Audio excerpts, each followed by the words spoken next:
अस्सलामु अलैकुम वरहमतुल्लाहि वबरकातुहू। मेरे प्यारे तालिब इल्म बच्चों, नहमदुहु व नुसल्ली अला रसूलिहिल करीम, अम्मा बाद फ़अऊज़ु बिल्लाहि मिनश शैतानिर रजीम, बिस्मिल्लाहिर रहमानिर रहीम। रब्बिश रह ली सदरी व यस्सिर ली अमरी वहलुल उक़दतम मिन लिसानी यफ़क़हू क़ौली। रब्बना ज़िदना इल्मा, अल्लाहुम्मा वफ़्फ़िक़ना लिमा तुहिब्बु व तर्दा, आमीन। मेरे प्यारे बच्चों, आज मैंने आपको तालिब इल्म कहा है, आपने नोटिस किया? ये मैंने क्यों कहा? ये इसलिए कहा कि तालिब इल्मों के लिए बहुत बड़ी खुशखबरी है। रसूलुल्लाह सल्लल्लाहु अलैहि वसल्लम की एक हदीस से हमको पता चलता है कि मन सलका तरीक़न यल्तमिसु फ़ीही इल्मन सहलल्लाहु लहू तरीक़न इलल जन्ना, कि जो दीन का इल्म हासिल करने के लिए किसी रास्ते पर चलता है तो अल्लाह ताला उसके लिए जन्नत का रास्ता आसान कर देते हैं। और अल्लाह ताला ने आपको ये खुशखबरी दी है कि अल्लाह ताला ने आपके लिए जन्नत का रास्ता आसान कर दिया है। अल्हम्दुलिल्लाह। अब हम अपने सबक की तरफ आते हैं प्यारे बच्चों। अभी तक हमने ये पढ़ा कि कुरैश ने जो भी जुल्म मुसलमानों के साथ किए थे, उनको ज़हनी, माशरती और जिस्मानी तकलीफ़ें दी थीं, और अभी भी वो समझते थे कि ये काफ़ी नहीं है। और दूसरी तरफ मोहम्मद रसूलुल्लाह सल्लल्लाहु अलैहि वसल्लम इस चीज़ पर गौर कर रहे थे कि वो कैसे मुसलमानों को मजबूत और मुनज़्ज़म करें, माशरती तौर पर भी और अस्करी तौर पर भी, ताकि वो अपना बचाव कर सकें।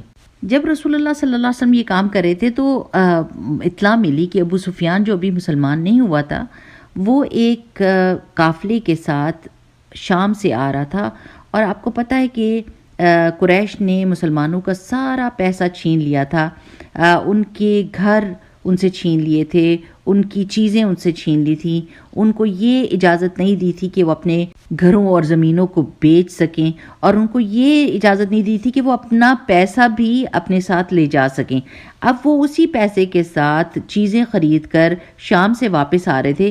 तो रसूलुल्लाह सल्लल्लाहु अलैहि वसल्लम 313 या 314 और 317 ये तीनों नंबर मिलते हैं, इतने लोगों के साथ निकले। और ये लोग किसी जंग के लिए तैयार नहीं थे, और इनके पास सिर्फ 2 घोड़े और 70 ऊँट थे। जब रसूलुल्लाह सल्लल्लाहु अलैहि वसल्लम बदर के करीब पहुंचे तो उनको बताया गया कि अबू सुफियान ने दूसरा रास्ता ले लिया है और वो मक्का की तरफ चला गया है। दूसरी तरफ अबू सुफियान को जब ये पता चला कि मुसलमान आ रहे हैं तो उसने मक्का एक आदमी भेजा जो कहने गया था कि मुसलमान हमारी तरफ आ रहे हैं तो आप हमें मदद भेजें।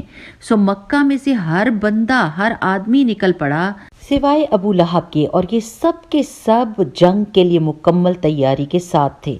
जब ये लोग जुहफा पहुँचे तो अबू सुफियान का दूसरा पैगाम आया कि हम बच निकले हैं, आप सब वापस चले जाओ।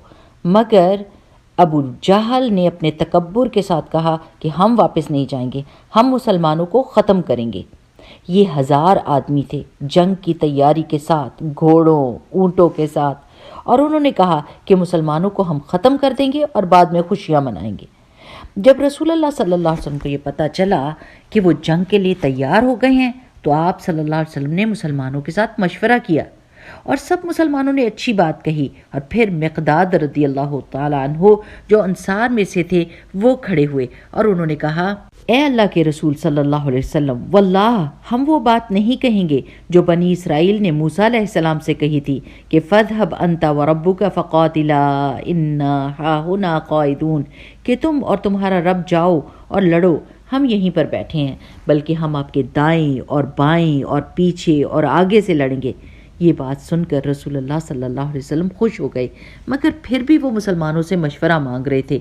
इस पर साद बिन मुआद रदियल्लाहु अन्हु, जो अंसार के सरदार थे, खड़े हुए और बहुत अच्छी बात की, और इस तरह कहा कि हम आपके शाना बशाना खड़े हैं और हम ज़र्रा बराबर भी नहीं हिचकिचाएंगे। जब दुश्मन का सामना हुआ तो हम जंग को खूब जानते हैं, आप हमारी रहनुमाई करें, अल्लाह हमें और हमारे मिशन में बरकत दे। फिर रसूलुल्लाह सल्लल्लाहु अलैहि वसल्लम ने मुसलमानों को कामयाबी की खुशखबरी दी। अगली सुबह 17 रमज़ान 2 हिजरी को, इसका मतलब है कि हिजरत को भी 2 साल हुए थे, इस वक्त 2 फौजें आमने सामने आईं। रसूलुल्लाह सल्लल्लाहु अलैहि वसल्लम ने दुआ की कि ए अल्लाह, ये कुरैश अपने तकब्बुर के साथ आए हैं, वो आपका कुफ्र करते हैं और आपके रसूल को झुटलाते हैं। ए अल्लाह, अपना वादा पूरा कीजिए और हमारी मदद फरमाइए। تب رسول اللہ صلی اللہ علیہ وسلم نے مسلمانوں کو ہدایات دیں کہ اپنے تیر تب تک استعمال نہ کریں جب تک کہ دشمن قریب نہ آ جائے، اور اپنی تلواریں تب تک نہ نکالیں جب تک کہ دشمن کو قریب نہ پائیں۔ پھر رسول اللہ صلی اللہ علیہ وسلم نے ایک جگہ بیٹھ کر دعا کرنی شروع کی اور خوب روئے، بہت رو رو کے دعائیں کی اور اللہ کی مدد مانگی۔ اور ابو جہل نے بھی دعا مانگی اور اس نے کہا کہ اللہ جو غلطی پر ہے اس کو تباہ کر دیں اور کامیابی دیں اس کو جو آپ کا بڑا پیارا ہے۔ اور سبحان اللہ، وہ اپنے ہی خلاف دعا کر رہا تھا۔ کیونکہ وہ غلط تھا اور وہ تباہ ہوا، مارا گیا، اور رسول اللہ صلی اللہ علیہ وسلم اللہ کے پیارے تھے اور وہ سلامت رہے۔ اب میرے پیارے بچوں، یہاں پر ہم رکیں گے اور دیکھیں گے کہ ہم نے کیا سبق سیکھے۔ پہلی بات تو یہ کہ مشورہ مانگنا اچھی بات ہے۔ اللہ کے رسول صلی اللہ علیہ وسلم نے سارے مسلمانوں سے مشورہ مانگا، اس سے کسی کی عزت میں کمی نہیں ہوتی، بلکہ مشورہ کرنے سے سب لوگ شوق کے ساتھ ذمہ داری کو اٹھاتے ہیں اور پورے دل کے ساتھ کام میں حصہ لیتے ہیں۔ ہمیں بھی لوگوں سے مشورہ کر لینا چاہیے کوئی بھی کام کرنے سے پہلے، تاکہ سب لوگ اس کام میں شریک ہو جائیں۔ دوسری بات یہ سیکھی کہ اللہ کے رسول صلی اللہ علیہ وسلم صرف اور صرف اللہ تعالیٰ سے براہ راست دعا مانگتے تھے۔ آپ اگر قرآن پاک میں دیکھیں گے تو تمام انبیاء نے براہ راست دعا اللہ تعالیٰ ہی سے مانگی، اللہ تعالیٰ کے اچھے اچھے نام پکار کر۔ تو میرے پیارے بچوں، ہم نے یہ سیکھا کہ ہم کو بھی جب دعا مانگنی ہو تو ہم ڈائریکٹ اللہ سبحانہ و تعالیٰ سے دعا مانگیں اور اس کے اچھے اچھے ناموں سے اس کو پکاریں۔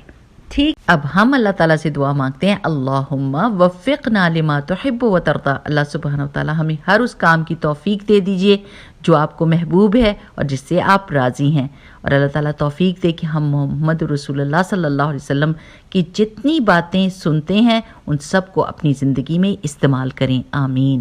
بارک اللہ فیکم، سبحانک اللہم و بحمدک، نشہد ان لا الہ الا انت، نستغفرک و نتوب الیک۔ السلام علیکم ورحمۃ اللہ وبرکاتہ۔